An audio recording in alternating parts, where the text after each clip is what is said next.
La Brunete de Pana da el golpe en Ferraz. Por Antonio Maestre en lamarea.com. Felipe González fue el encargado de lanzar el mensaje a través de las ondas radiofónicas de la cadena SER para comenzar el alzamiento contra Pedro Sánchez. Una entrevista de Felipe González en la cadena SER, que más parecía una declaración institucional y solemne, dio paso a las hostilidades y desató la tarde de cuchillos largos en la que el PSOE que hasta ahora habían venido realizando entre bambalinas, de forma civilina, por detrás, con mensajes velados y conversaciones con periodistas. Felipe González narró su propio Las Tertulias de Madrid para que su facción se levantara en armas contra el actual secretario general del PSOE. El guión de la entrevista a Felipe González nos dejó una de las confesiones subliminales más vergonzosas de la historia: nunca hemos tenido peor resultado en el País Vasco, a pesar de las cosas que hicimos.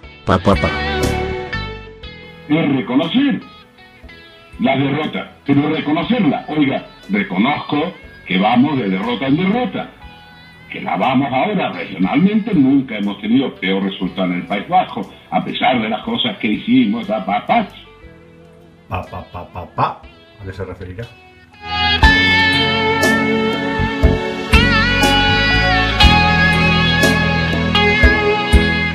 Nunca hemos tenido peor resultado en el País Vasco, a pesar de las cosas que hicimos. Una frase que no estaba en el plan. Cuando te sientes tan relajado dices cosas que no debes. La escaleta de la entrevista iba orientada hacia otro punto. Me siento engañado, Pedro Sánchez me prometió que se abstendría.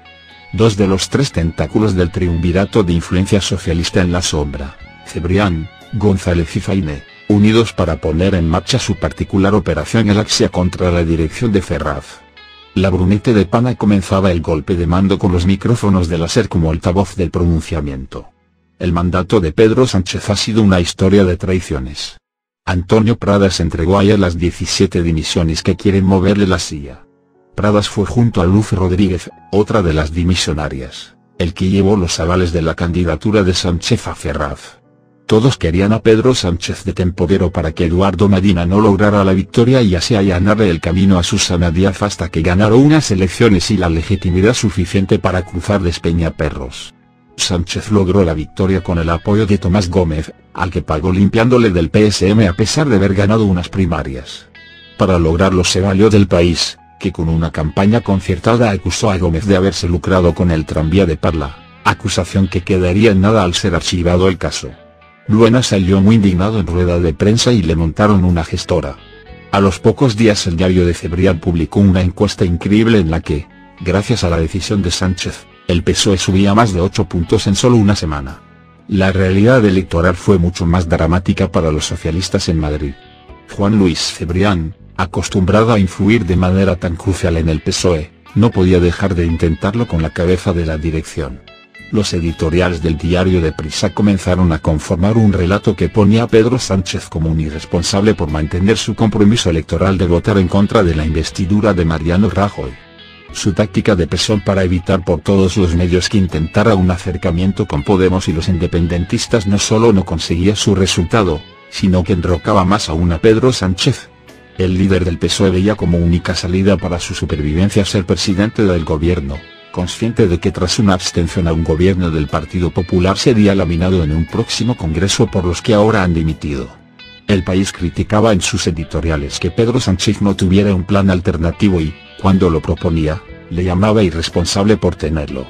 Tras la investidura fallida de Mariano Rajoy, el diario de Cebrián reprobaba que el líder del PSOE no planteara una solución para evitar las terceras elecciones. Es legítimo que Pedro Sánchez se niegue tanto a apoyar al Partido Popular como a permitirle gobernar en minoría, tiene argumentos para justificarlo, incluso para no pedir nada a cambio de mover su posición, ni siquiera la renuncia del candidato.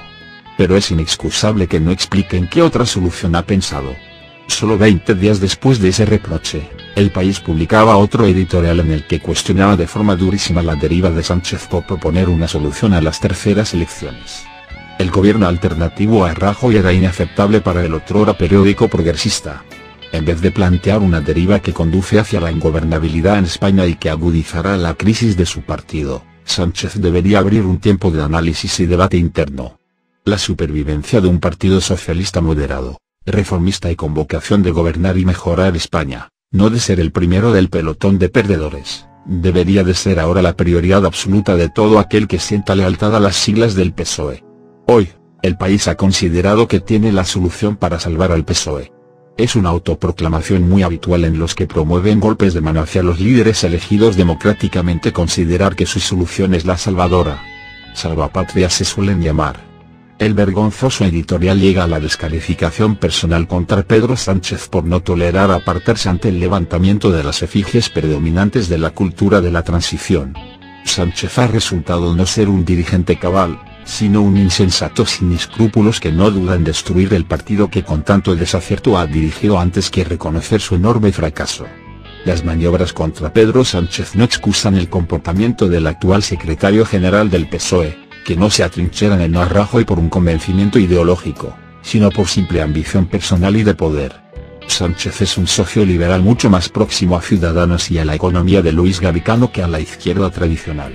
Su verdadera posición es la del pacto firmado con Albert Rivera, una postura hegemónica del extremo centro que no cuestiona el statu quo económico surgido de la tercera vía socialdemócrata de Anthony Giddens. Pedro Sánchez es el que defendía de manera entusiasta la reforma del artículo 135 de la Constitución y el que hablaba de la necesidad del mestizaje ideológico. No llega a plantear el pacto con Podemos y nacionalistas por un proceso de reconversión ideológico, sino porque es lo único que le permite su supervivencia. La guerra sin cuartel abierta en el PSOE no tiene ganadores en el corto plazo. Todos tendrán que heredar. Susana Díaz es experta en estas formas de adquisición del poder, una posición muy complicada que se antoja especialmente difícil si los triunfadores son los dimisionarios. La idea es que el golpe contra Sánchez se da porque no quiere otorgarle el poder a Rajoy. Este relato es demoledor para la dirección entrante de los críticos, que ya sea en unas terceras elecciones, o tras una legislatura corta, tendrá a Podemos a su izquierda dispuesto a devorar al PSOE. Una increíble oportunidad que ni Pablo Iglesias habría podido soñar. La desaparición del PSOE no es una utopía, pero ya no será Pedro Sánchez el único enterrador. Una historia de ambiciones, traiciones y editoriales habrá sido responsable de la muerte del partido surgido tras Suresnes.